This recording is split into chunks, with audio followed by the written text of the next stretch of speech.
Welcome everyone to the third session of our newest webinar series, Cradle to Career Clarity, hosted by the Hunt Institute. This series has been organized by THI's policy team to highlight the importance of data access and quality within each level of the education continuum. We are excited to have you all here. I'm Megan Zogby, the program coordinator at the Hunt Institute. For those that may be unfamiliar, the Hunt Institute is a national nonprofit dedicated to supporting and advising education leaders and policymakers nationwide on education issues across the education continuum. This webinar series will examine how transparent, high quality, and timely education data can help advance overall success across the P20 continuum. It will highlight the role of analysis, cross-sector collaboration, and ethical data use. Families need clear, accessible information to make informed decisions, whether choosing a preschool or a college program. Educators and policymakers also rely on data to identify gaps, guide interventions, and align education with workforce needs. I am thrilled to announce our resource experts, Dr. Lynn Caroli, Senior Economist, Professor of Policy Analyst at Rand School of Public Policy, Angela Perry, Senior Advisor, Postsecondary Workforce Pathways at Data Quality Campaign, and Preston Cooper, Senior Fellow at American Enterprise Institute. And finally, I'm thrilled to introduce our moderator, Dr. Kent McGuire. Dr. McGuire was the Program Director of Education at the Hewlett Foundation. He led the investments of their teaching and learning and open educational resources strategies with a focus on helping all students succeed in college, work, and civic life. In essence, Dr. McGuire is a veteran of the national education movement for public education.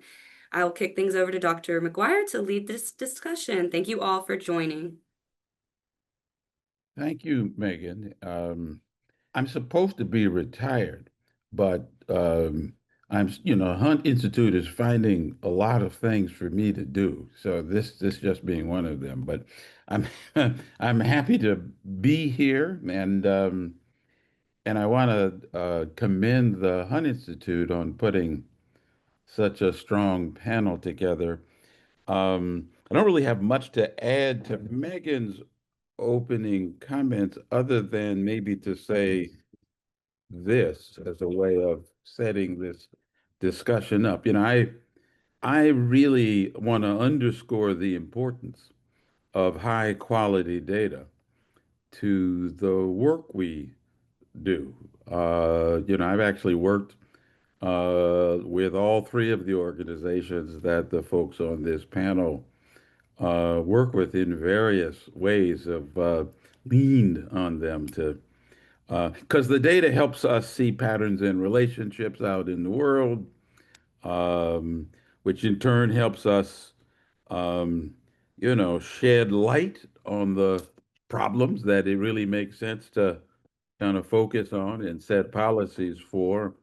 And it can also help us, as we'll see today, gauge the effectiveness and impact of specific policy strategies and public investments.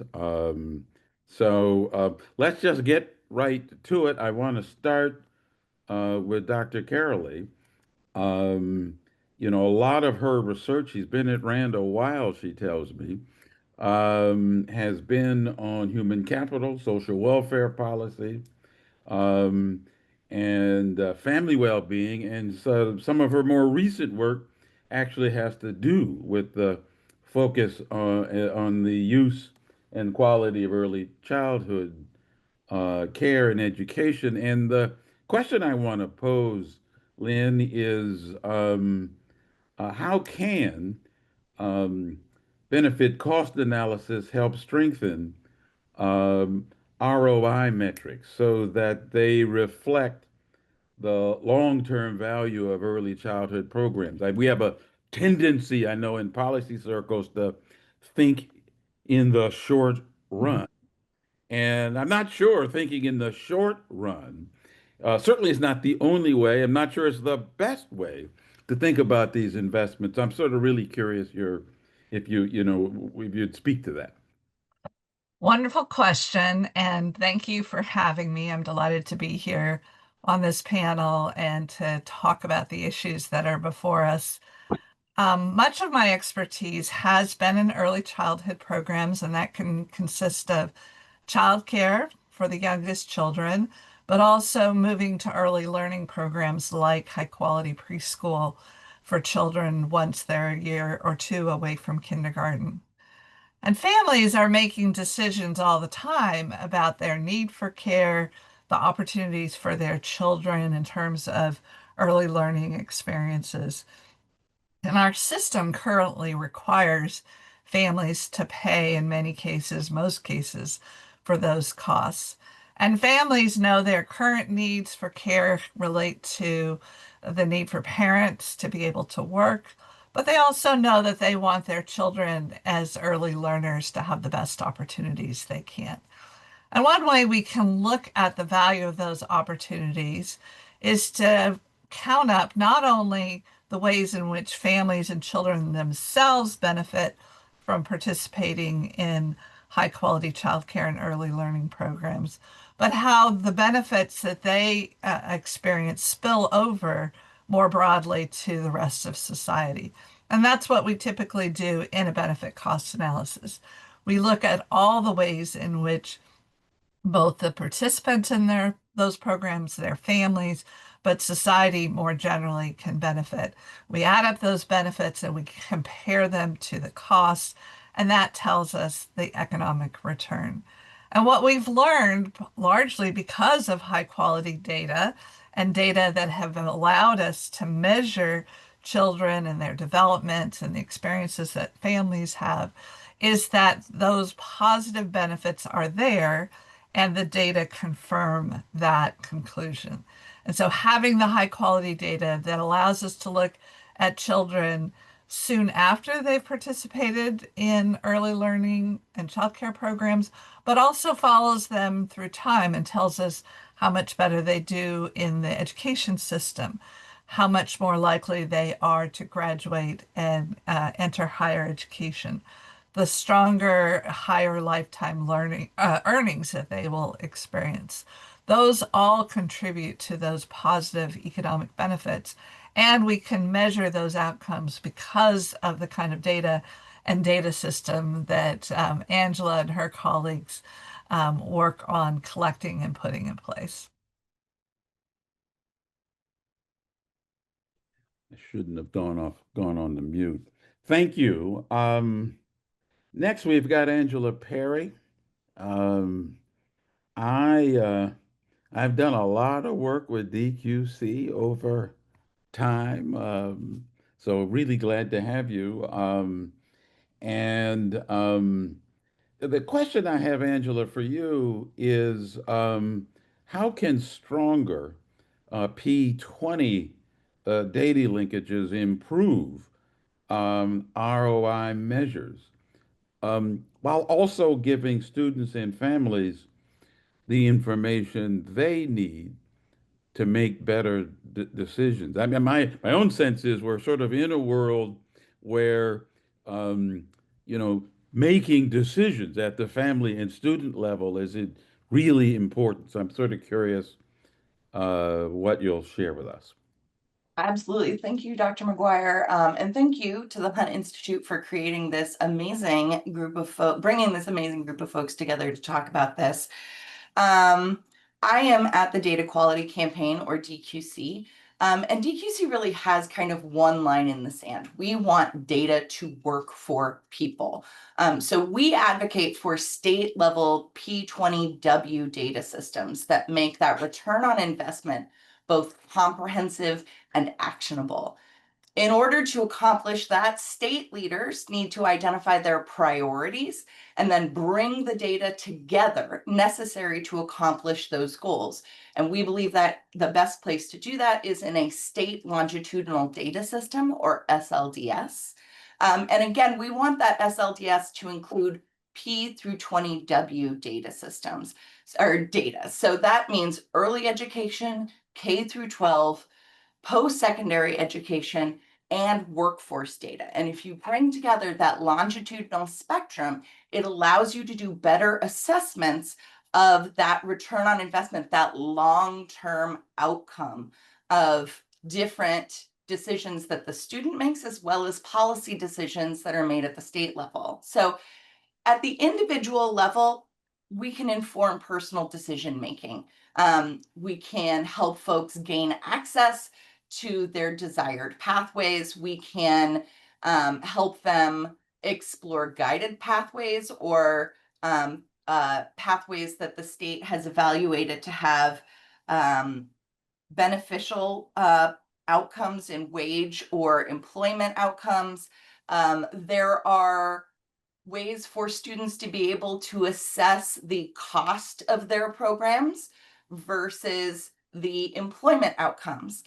So if we bring that P20W data together, students, and especially disaggregated data, students and families are able to do their own assessments on the best programs and the best pathways to allow them to accomplish their goals.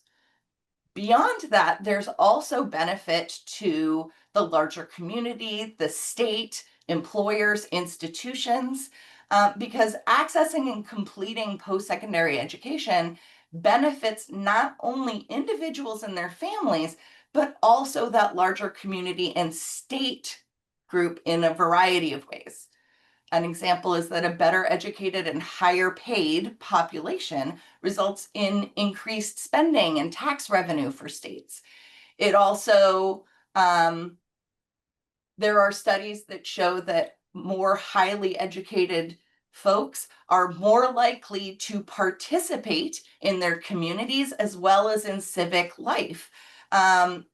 Folks with more education have been shown to be more likely to participate in the workforce. They are also more likely to say that they are satisfied with their jobs. And due to the increasing use of technology in the workplace, in order to meet the demand of employers, we really need to be incentivizing students to pursue additional training beyond high school. So by using state data, leaders can really help determine policy decisions as well as direct taxpayer dollars and help students navigate pathways based on data around program effectiveness. The state can more reliably measure the long-term labor market outcomes of education and training programs if they have data connected from K-12, post-secondary, and the workforce. It allows them to do that longitudinal evaluation.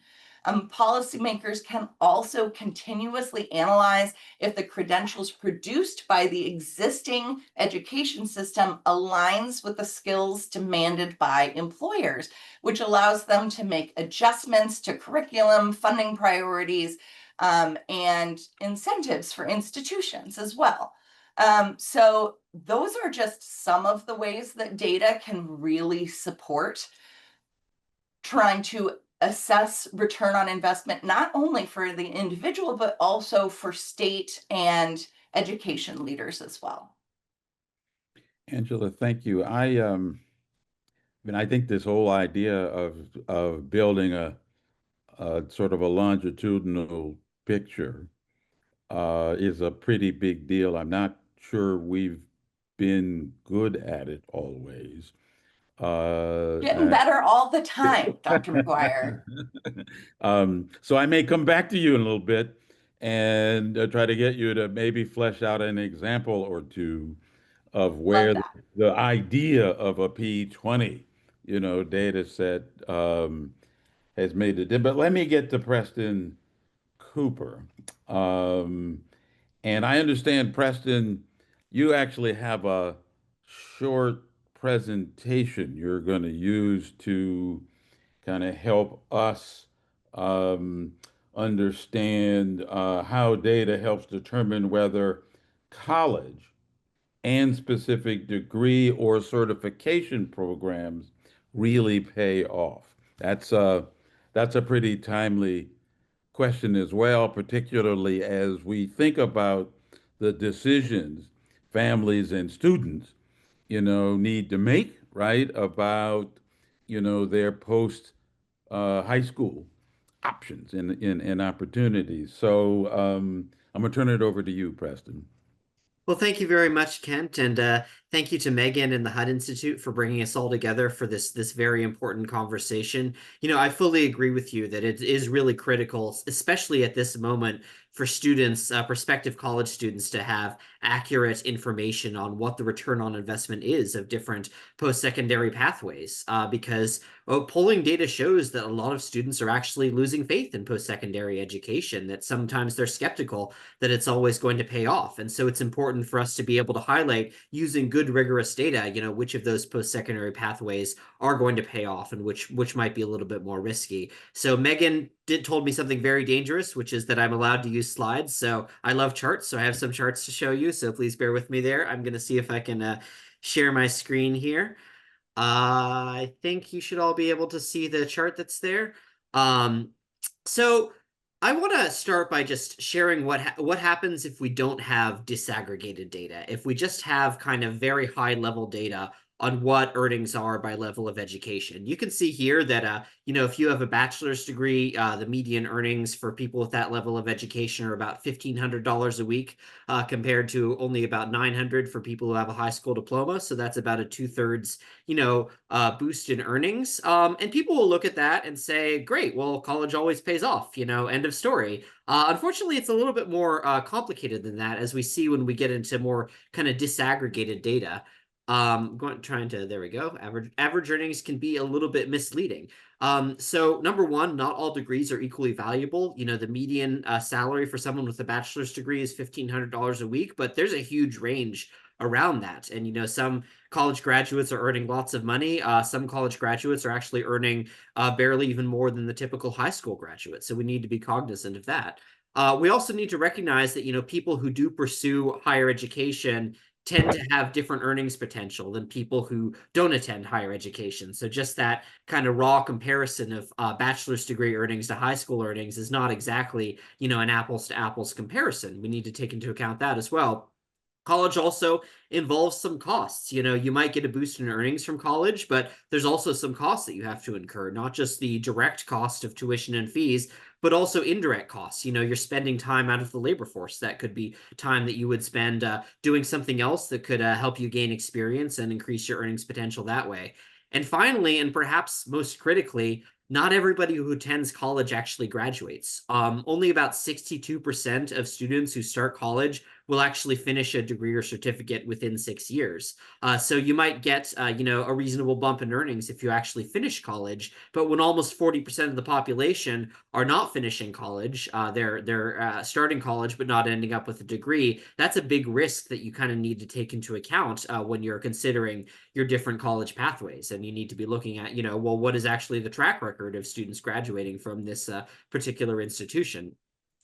So we kind of put all this stuff together in an analysis we published at my former employer, FreeOp, Foundation for Research on Equal Opportunity, where we basically calculated what is the return on investment of each different degree and certificate out there, after accounting for, the fact that some students don't graduate, that students have to bear these costs, direct costs and indirect costs of time spent out of the labor force. And we found that, most of the time college does pay off, but there are a minority of cases where college does not pay off. We found about 3 in 10 undergraduate credentials tend to be negative ROI. So students who start down that college pathway could expect on average to be worse off than if they had not pursued that pathway in the first place, which is a big concern. This left-hand side of the chart here, where people are getting negative return on investment, we find that that's where a lot of student loan distress comes from. For instance, people who are not able to pay their student loans are disproportionately likely to have pursued one of these lower ROI pathways. And that, of course, comes with a lot of costs that they'll be bearing for many, many more years in their lives. So this is something folks need to be aware of. We also found that there are differences by field of study. So this is, the median return on investment for a bachelor's degree broken into about 20 different field of study groups. Across the board, generally college pays off again, but there are some fields of study where the returns are a little bit more dicey, and you need to be a little bit more deliberate about which kind of pathway you're choosing. Are you choosing a college with a good graduation rate, a good track record of making sure students complete? Are you choosing a college that has a reasonable price point and is not charging you, outrageous tuition relative to the value you're getting? These are things we have to take into account. We also found that non-college, non-four-year college pathways can have equally lucrative returns sometimes. For instance, in the trades, if you're pursuing one of the technical trades like HVAC, maintenance and repair, or electrical line worker studies, these can have a pretty good return on investment, but that's not true across the board for trade school also. That there are some trades like cosmetology, for instance, where the ROI is significantly lower. And we also found that there's a problem at the graduate student level.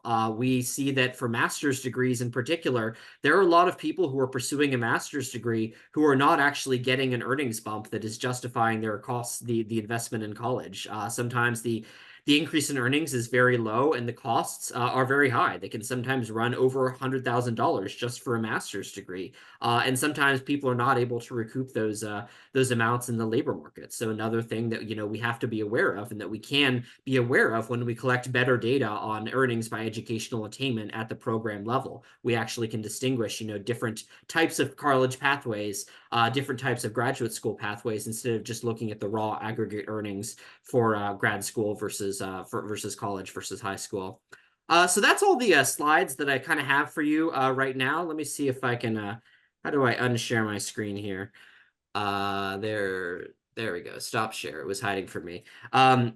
So I'll stop there. I'll turn it back over to the rest of the group. But I just want to reiterate again that we're getting a lot better data on what the actual earnings outcomes are for different college pathways, much better data than we had even 10 years ago. And that is going to help students, I think, think a little bit more deliberately about which post-secondary pathways are going to work out, and which might be better avoided, and which might actually help them, achieve economic mobility. So I'll stop there. I'll turn it back to Kent, and I look forward to the discussion.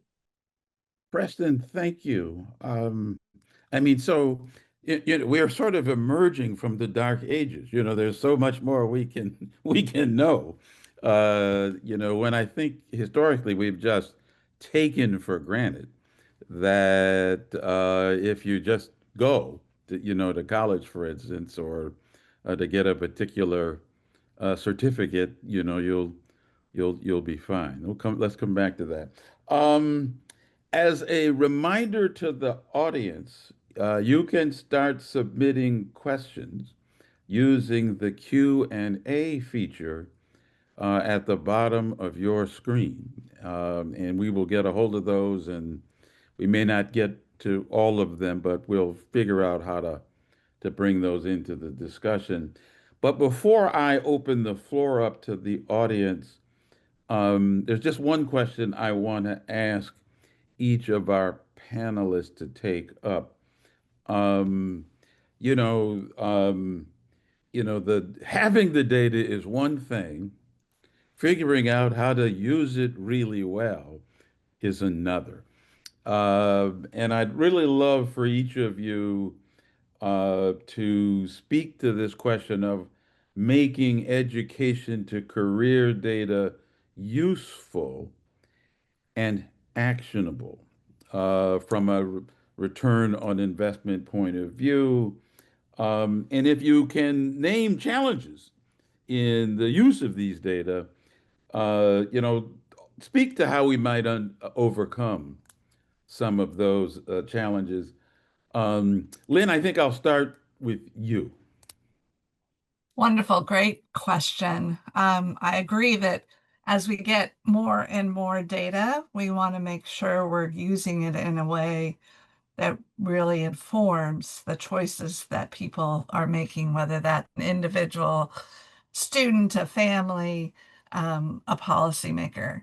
And one of the things I've always tried to emphasize as somebody who practices cost-benefit analysis, generates return on investment estimates, is often there are limitations in what those kinds of analyses can tell us. Sometimes they are data limitations. Sometimes they are just limits in what the analysis can do. So for example, in the work that I've done looking at returns to early childhood investments, typically we don't have all of the possible benefits that are going to be generated as a result of children participating in early learning or early education programs.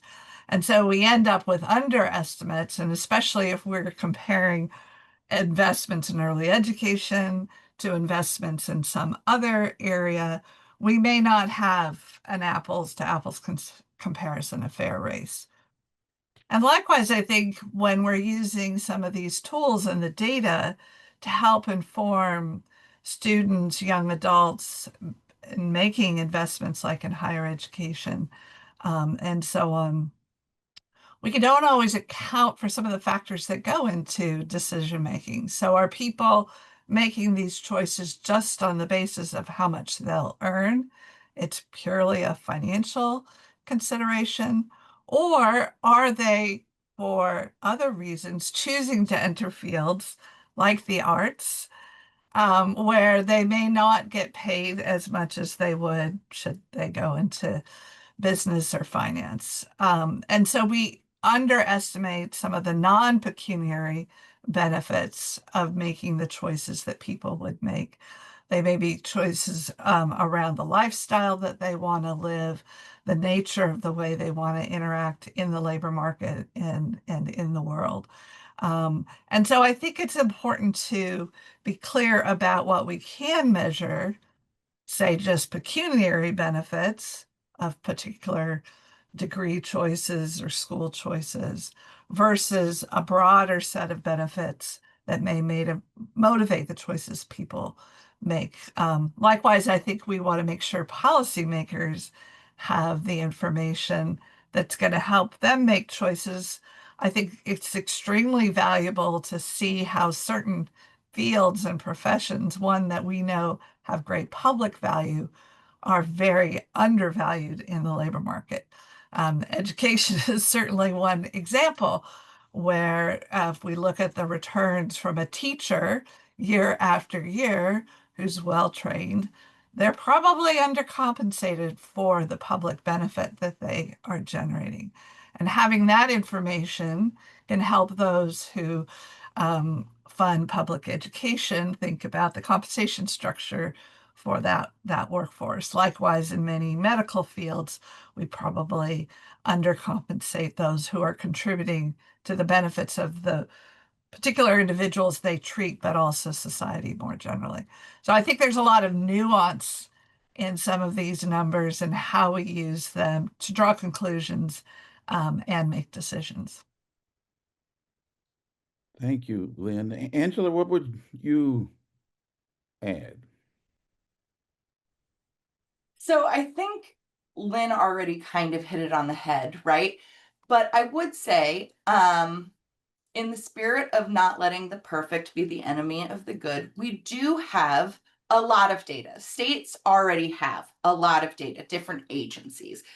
The issue in many cases, and DQC tends to think of things as policy problems or people problems, right? And they are two different kinds of problems to solve. The things that really are limiting our ability right now to make better data available to all users, from independent individuals to state and education leaders, are issues like siloed data. So data that lives in discrete data systems within agencies that are not talking to one another. There are also data matching issues. So because we have each of those pools of data in disparate piles, they are all often identified in different ways. As an example, in K through 12, we usually use student identifiers. In post-sec and workforce, it's often by your social security number. How to match those presents an issue. I will say, you asked earlier for some state examples. I can give one. Minnesota is exploring the use of driver's license data as a way to match some of those data points between sectors. So there are efforts to do that. There are also limits in what workforce data is currently available, right? Every state collects what is called unemployment insurance data. That is sort of what gets used at the state level for workforce outcomes, for wage and employment outcomes. But some states don't even have access to, some state education departments don't have access to that workforce data, or vice versa. And so all of these are reasons that we really feel that a state longitudinal data system that brings together that longitudinal data from early education, K through 12, post-sec, and workforce can really help address a lot of these barriers. In order to do that, you also need to create an effective data system structure. And that comes down to a question of governance.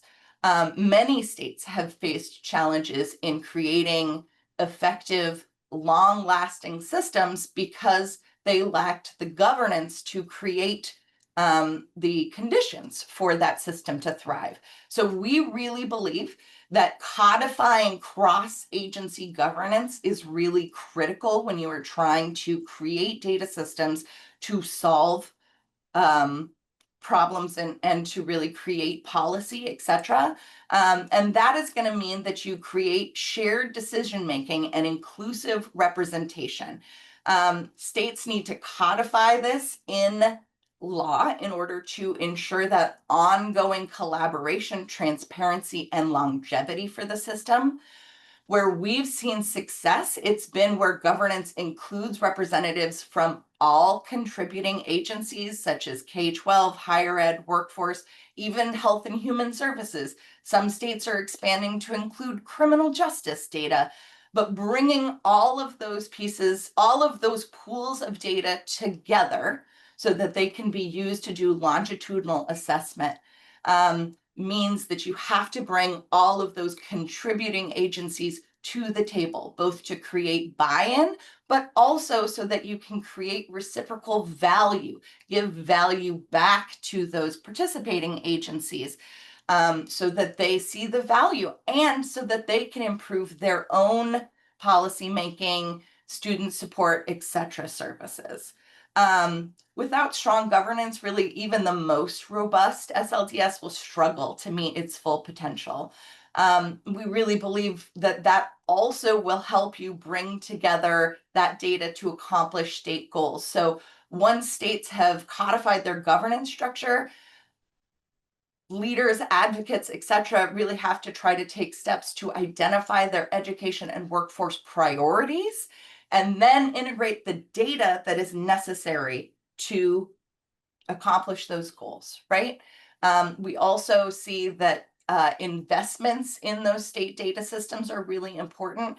There have historically been SLDS and WDQI grants at the federal level, but what we really have seen is that the data systems that are successful are invested in it at the state level.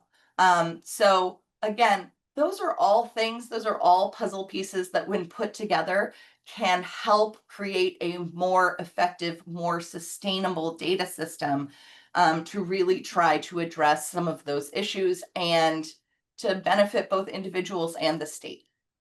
All right, Angela, thank you. So I have a quick question and then a statement that I'm hoping you will just agree with me when I make it. Let's find out.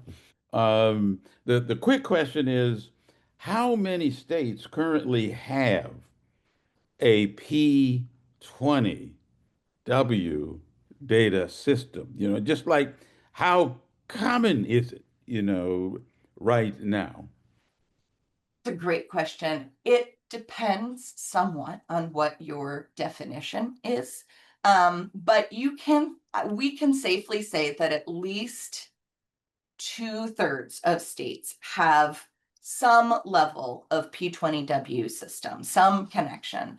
And states are increasingly creating stronger data systems. Some states are just creating their data systems. So one example is California which has just created its Cradle to Career data system. Then you had data systems like KY Stats in Kentucky that have existed for a longer time and are more established. There really is a patchwork quilt of different styles of data system across the country, but we have provided some resources to the Hunt Institute that they've promised me they will share with all of you that have some more detail on what those data systems look like and the different ways to classify and categorize them.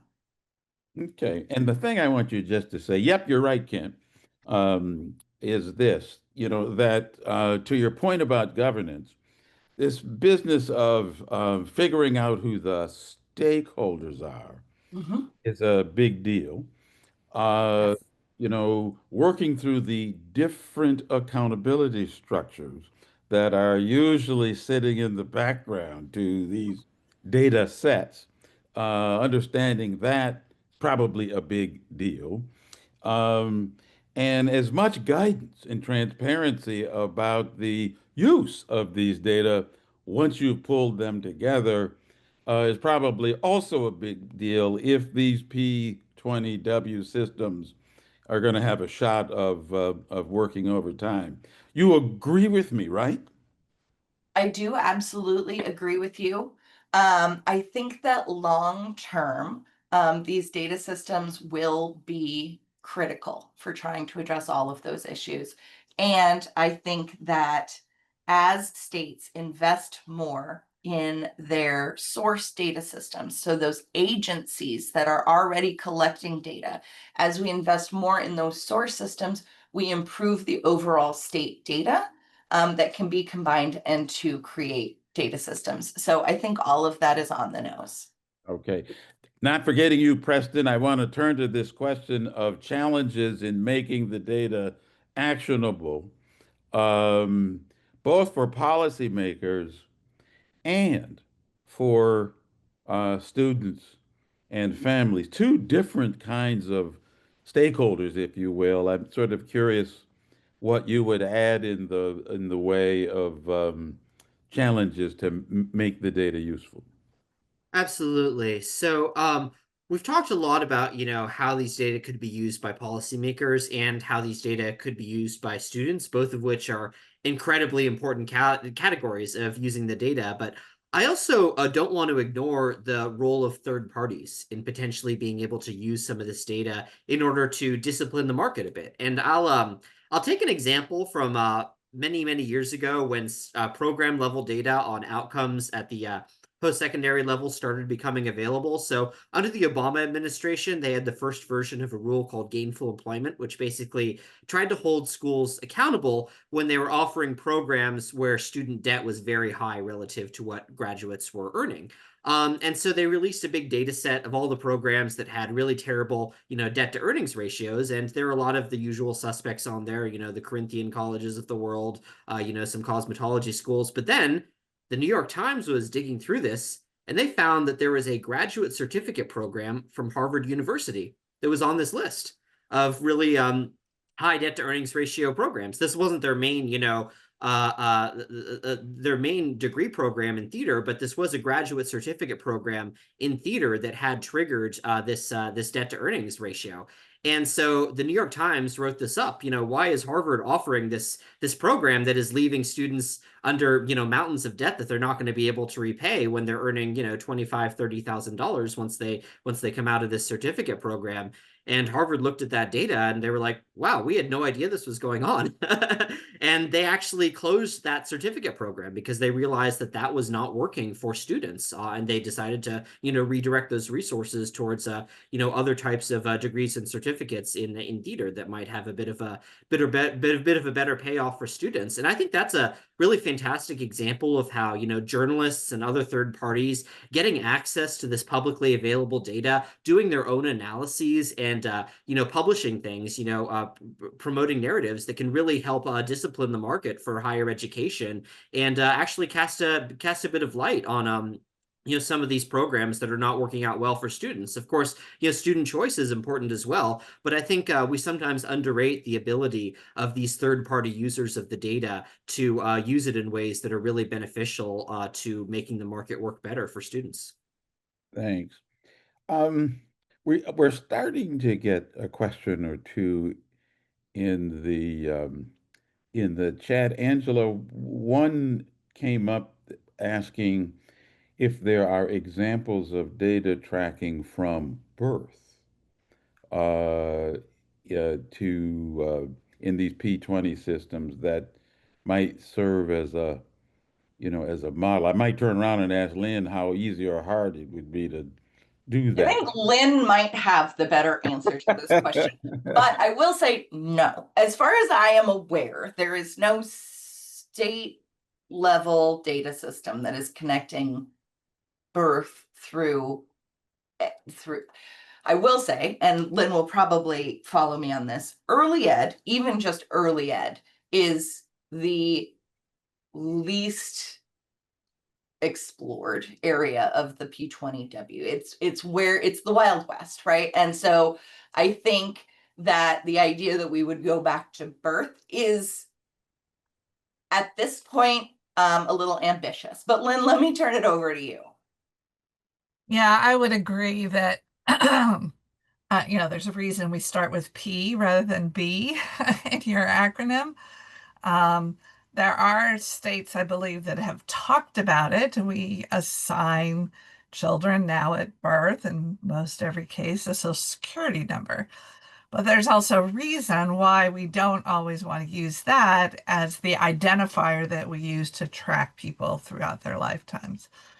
So the process, most children are born in hospitals. You can imagine ways in which, identification numbers could be assigned at birth.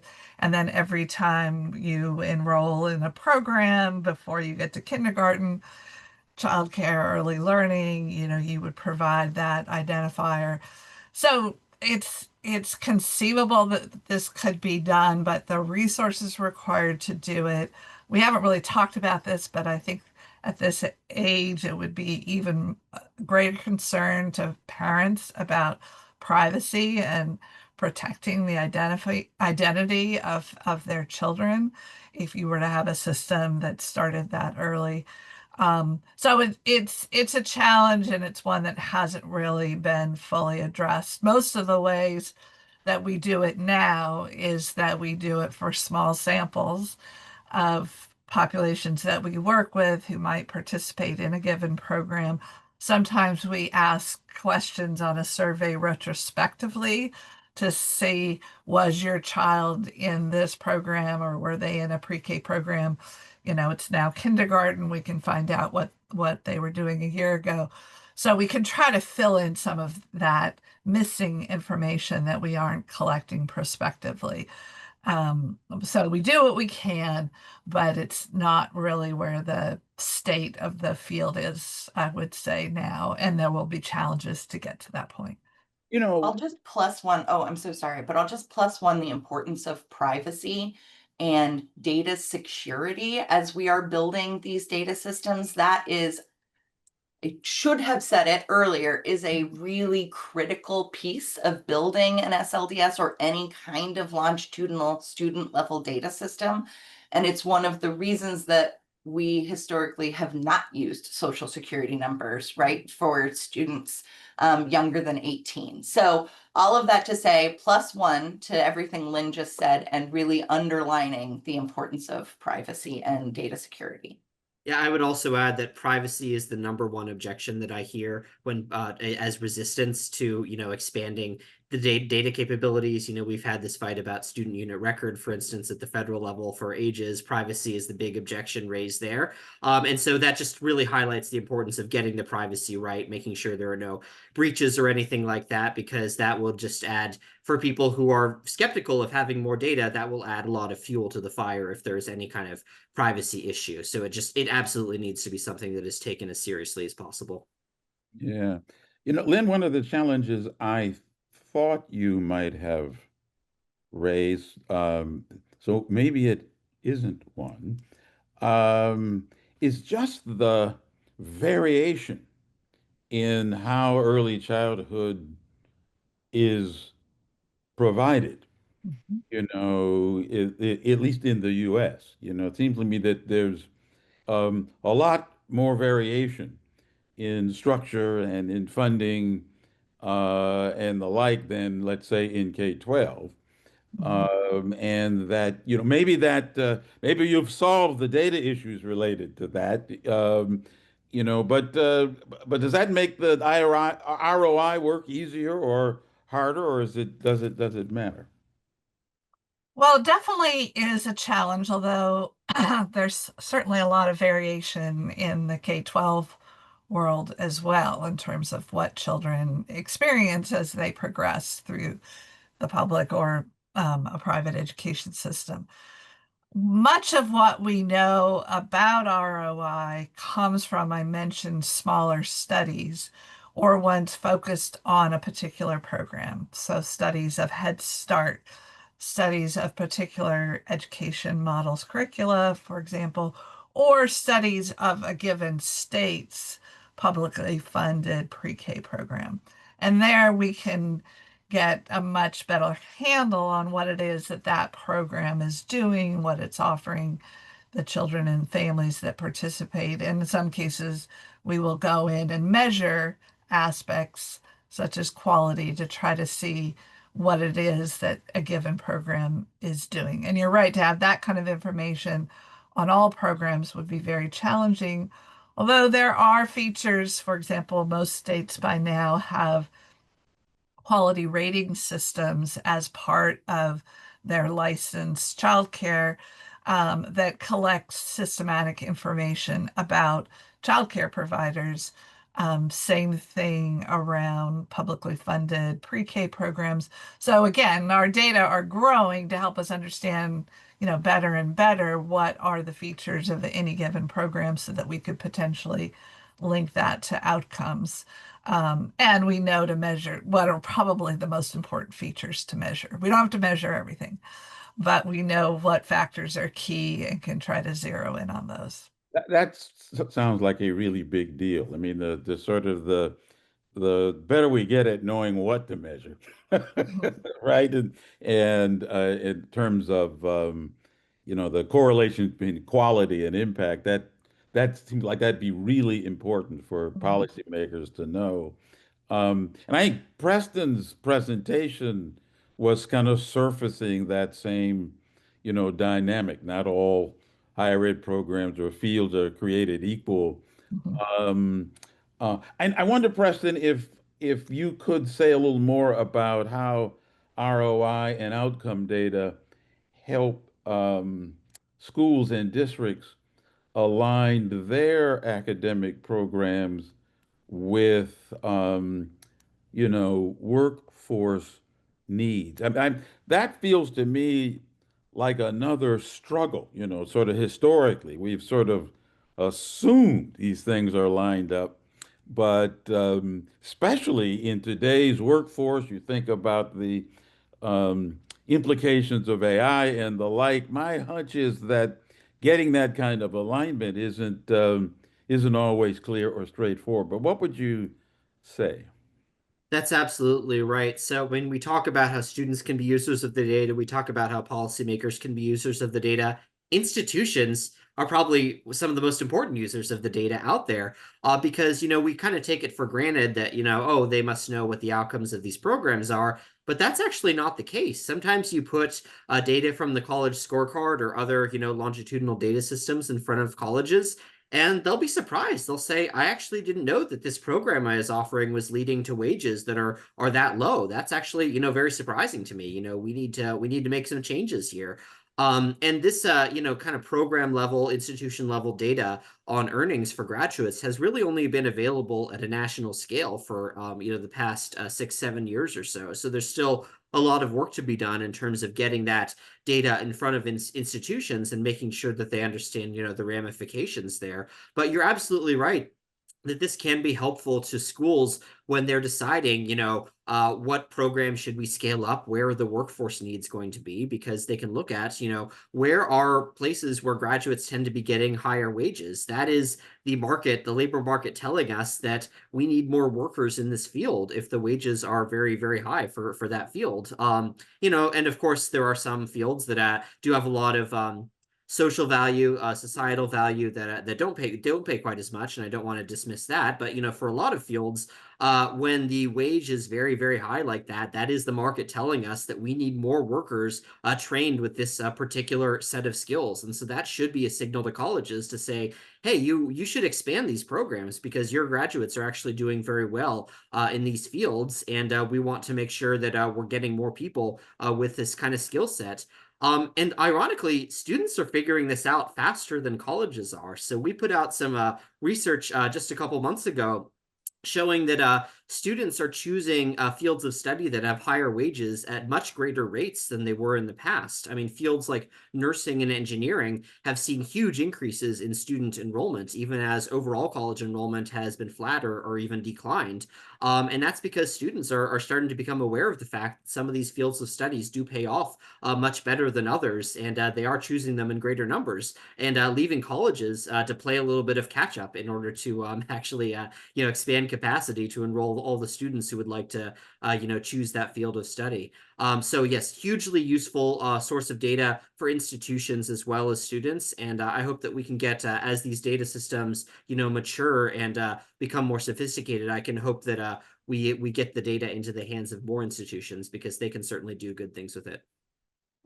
Thank you. There's one question that I've been asked to ask you.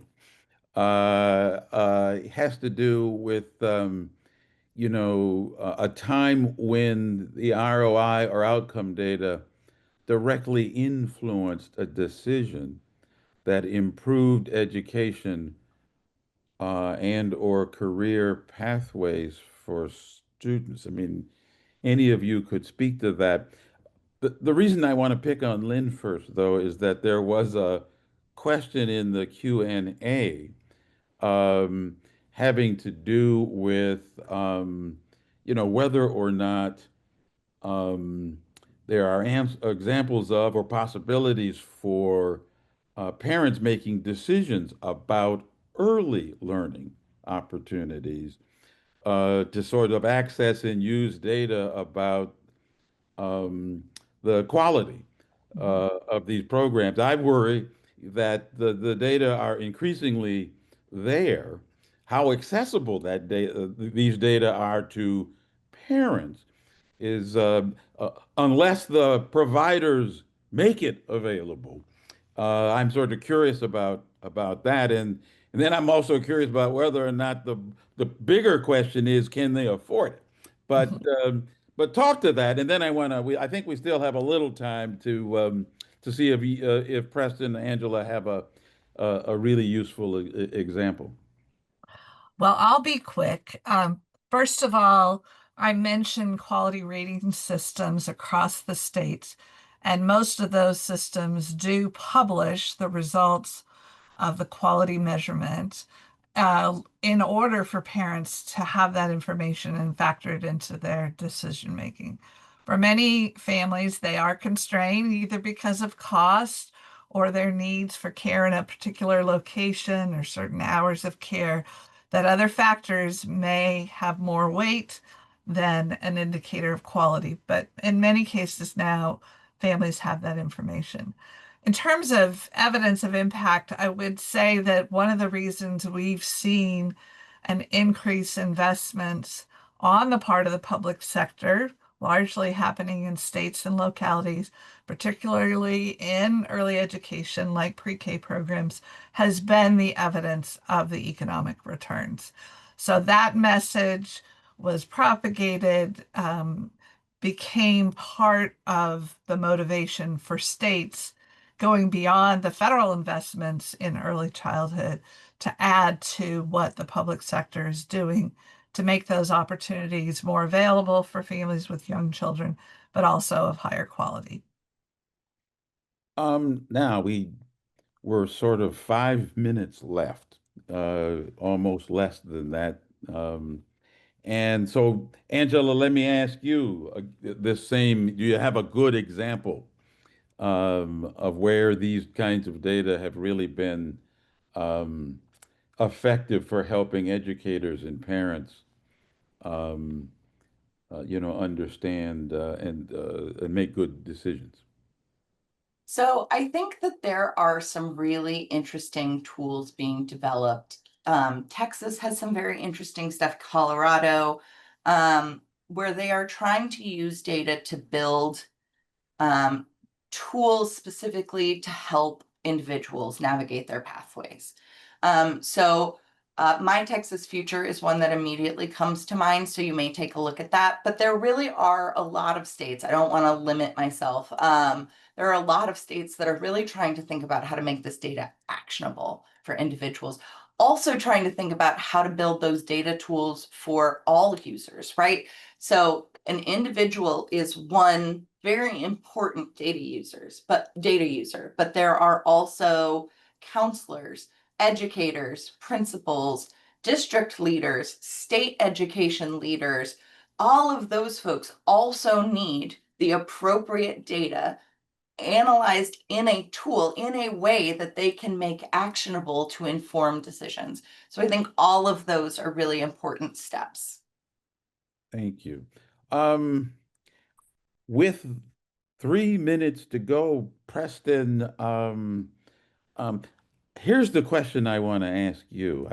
I'd ask it to everyone, but not everyone might have the time. But if sort of looking out in time, say 3 to 5 to 10 years, um, where would you like our data systems to be? What do you hope we'll be able to do with the benefit of more time, if we stay focused on developing them? If you be quick, Preston, then we can ask Angela and Lynn the same question.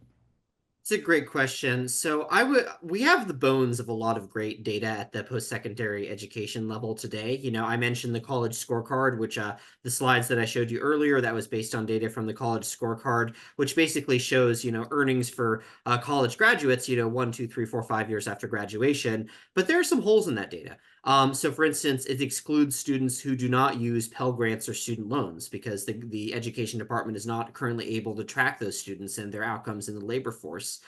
It also is not disaggregated, for instance, at different demographic levels. It's missing data for a lot of relatively small programs. There needs to be a certain, minimum sample size. And we're also missing a lot of data on dropouts, people who start a degree but don't finish it. And so I would like to see, some of those gaps in the current data infrastructure filled in. I think that we definitely have the capacity to do it. And we have a great start right now. Like I said, the bones of the data system are there, but there's still a lot of unanswered questions that would be useful to researchers, useful to policymakers, and useful to students themselves in order to answer. Angela, any really quick addition to Sure. what Preston said? No, I think that was spot on. We do have a lot of the data. We need to bring it together. And that's why we really think that an SLDS is really critical. And so I think that ultimately, thinking about that data inclusion, data and transparency, but really, as we talk about those gaps at the federal level, state level data systems really represent an opportunity to build in those data improvements and to be able to effectuate change and policy and support at that state level really directly to students. So that's something else I'd add. All right, listen, we're at time. I forgot to mention that there are a series of resources that have been loaded into the chat. I just want to say that this panel has overcome the moderator, and that we should, I want to thank all of you for these marvelous, contributions to today's webinar, and I want to thank the Hunt Institute again for making this possible. Thank you all for joining, and we will be announcing the next part of this series very soon. Hope you all have a great day, and thank you to all our great panelists. Thank you, Megan.